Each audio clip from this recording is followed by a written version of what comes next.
ఈరోజు శ్రీశైలం ఒక పవిత్రమైన పుణ్యక్షేత్రం. ఈ రోజు మీరు చూస్తే ఒక శక్తి పీఠం. నాకు ఏమాత్రం అనుమానం లేదు, మల్లికార్జున స్వామి మనల్ని చల్లగా చూసినంత వరకు రాయలసీమ సుభిష్టంగా ఉంటుంది. ఇక్కడ రెండు పవిత్రమైన దేవాలయాలు ఉన్నాయి. ఒకటి శ్రీశైలం అనగానే శ్రీశైలం మల్లికార్జున స్వామి దేవాలయం, మల్లికార్జున స్వామి.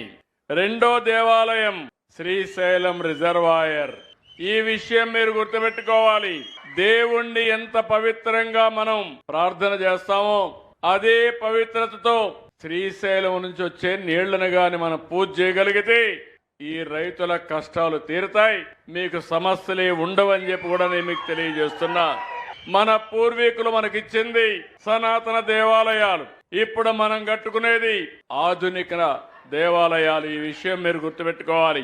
మసీదులు ఉండొచ్చు, చర్చిలు ఉండొచ్చు, దేవాలయాలు ఉండొచ్చు, కానీ అందరికి అవసరమైంది ఆధునిక దేవాలయాలు. ఆ దేవాలయాలే రిజర్వాయర్లు, జలాశయాలని చెప్పి మీ అందరికీ విజ్ఞప్తి చేస్తున్నా.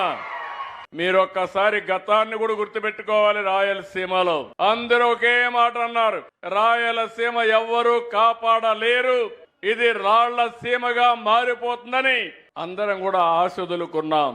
కానీ సంకల్పం ఉంటే ఏదైనా చేయగలుగుతామని ఆలోచించిన వ్యక్తి సీమ గతిని, స్థితిని, భవిష్యత్తును మార్చేదానికి రూపకల్పన చేసిన నాయకుడు ఎన్టీ రామారావు గారు. ఆ తర్వాత నేను కూడా ఒకటే చెప్పాను, నేను మీకు అండగా ఉంటా.